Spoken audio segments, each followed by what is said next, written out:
Lewis Hamilton and Ferrari, a stellar marriage. A collective exaltation without precedent in the past, fueled by the allure of the partnership between the most successful driver and the most victorious team in the premier class of motorsport. The meticulous social media communication from both parties is cleverly leveraging what will undoubtedly be a marketing success, regardless of on-track results. Let's not beat around the bush. For a large part of the fans of the red team and the British driver, 2025 must be the year of the sporting revival of the Englishman, combined with the success of the historic Italian team. As always, the quality of the 677 technical project will be a necessary condition to aim for certain achievements, along with many other equally important factors. The public and media reception reserved for Lewis Hamilton is comparable to that of a sporting messiah, someone entrusted with a mission that illustrious colleagues have failed to accomplish. Here, the uniqueness of the prancing horse compared to other Formula One teams comes into play. The Maranello team carries the weight of its legendary history and the expectations of a nation that identifies with it. Those working within the team live with this responsibility daily, despite Ferrari's top management consistently denying the influence of such pressure. Who knows why, really? A lie with very short legs, as confirmed by those who have worked within the Maranello team during years of defeats and successes around the turn of the millennium. At this point, the question arises spontaneously. Is the red team truly ready to welcome the living legend of Formula One? We are talking about aspects that have nothing to do with the technical sphere. Scuderia Ferrari has not signed a multiple world champion since Sebastian Vettel, who joined a team where the roles between the two drivers were implicitly defined.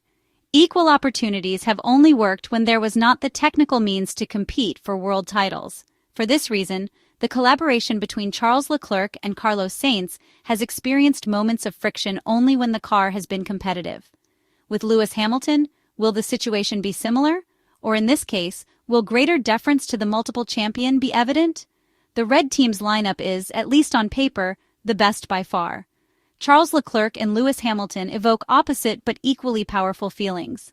The Monegasque represents pure emotion, the kind of passion that ties Ferrari fans to drivers capable of giving their all, regardless of the car's competitiveness. It's about a love not necessarily tied to on-track success. Meanwhile, Lewis Hamilton is a giant of the category with unparalleled charm, whose fame extends far beyond the records achieved behind the wheel of F1 cars.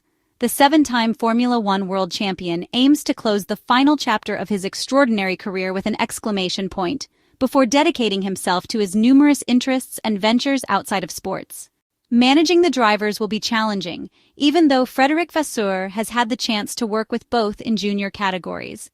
For different reasons, the next drivers of the red team are going through a period of restlessness. The Monegasque is about to begin his 7th season with Ferrari.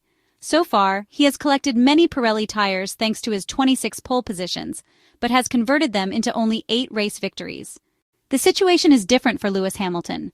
Despite a few flashes of brilliance in the last racing season, the Briton is incredibly eager to prove to himself and the world that he can still fight for the championship. The bitter night in Abu Dhabi 4 years ago remains unresolved and perhaps never will be. Ferrari offers a way to turn the page and find the motivation needed to write, perhaps, the most important chapter of his extraordinary career. To achieve this, needless to say, the Maranello team must provide him with a car capable of meeting the challenge. This is precisely why the 677 project, which will most likely be known as the SF-25, has been designed with him in mind. Undoubtedly, adapting to the team will require a specific time frame. However, holding the wheel of a comfortable car aligned with his driving style will greatly assist him in achieving his goals. Ferrari has worked extensively with Charles Leclerc, who knows the environment well and has taken on part of the responsibility of helping Lewis Hamilton settle in. This ensures that, from the preseason tests onward, the British driver can feel at ease, already familiar with all the technical qualities of the red car. The 2025 Formula One season is therefore just around the corner. However, before hitting the track for the usual pre-season testing session at the Bahrain International Circuit, we will have to wait for the presentation of the new single-seaters. This year, unlike previous ones, all cars will be unveiled on the same day. A single grand event organized by Formula One for the 2025 championship. The date is already set, February 18th. However, Ferrari has already revealed to some Italian media outlets that the 677 model car will instead be unveiled and put on track the following day, Wednesday, February 19th. It is likely that practically no one will showcase the 2025 car in London under cameras and spotlights, so to speak, without control. But what will the new cars look like? What can we expect from the new liveries? We have some first details about Ferrari's livery for the 2025 F1 season. In recent seasons, we have seen teams gradually abandon color.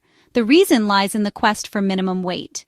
In a sport where thousandths of a second make the difference, saving a few grams becomes crucial, especially when it is about aesthetics rather than a few grams. Red Bull was the first to lead the way. The energy drink team was, in fact, the first to give up the glossy livery in an attempt to save weight. And so we come to last year. In the 2024 Formula One campaign, several teams left parts of their single-seaters bare to save weight. The result? Exposed carbon fiber. A lot of black dominated the scene, saving about 1 kilogram in weight. In terms of performance, however, the advantage is marginal. It is estimated that the stripping of the cars brought an advantage of about 0.03 seconds per lap. This year, however, things should be different, at least on paper. The rules and regulations for the 2025 Formula One season increase the car's minimum weight from 798 kilograms to 800 kilograms. The additional 2 kilograms, excluding technical solutions adopted, will allow color to return to the 2025 F1 cars. Additionally, 5 kilograms will be added to the minimum weight where a cooling system is required for the hottest races. With that said, Ferrari's livery for the 2025 Formula One Championship promises to be bold. According to information from the Italian media, the style, combinations, and colors will be new. Specifically, the shade of red used by the Maranello team will change. For the Ferrari SF-25 single-seater, the prancing horse is expected to choose a new red, more intense than that used in recent seasons. However, the tone should not be as extreme as the maroon red used by Ferrari during the Tuscany Grand Prix to celebrate its 1,000th race.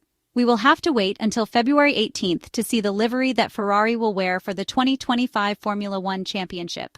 Carlos Sainz left his position with style, demonstrating a very professional attitude that Ferrari team principal Frédéric Vasseur reciprocated appropriately. Lewis Hamilton will arrive in Maranello in the coming days to join Charles Leclerc. Typically, the driver's involvement at the factory resumes around January 10th. 12 for final seat fitting and updated simulations of the new car, which is taking shape in its launch aerodynamic configuration. This version has already entered the production and assembly phase of the first model, set to hit the track at Fiorano and during the Bahrain tests. As always, there is great anticipation surrounding Ferrari, particularly for the purely aesthetic aspect of the car's livery.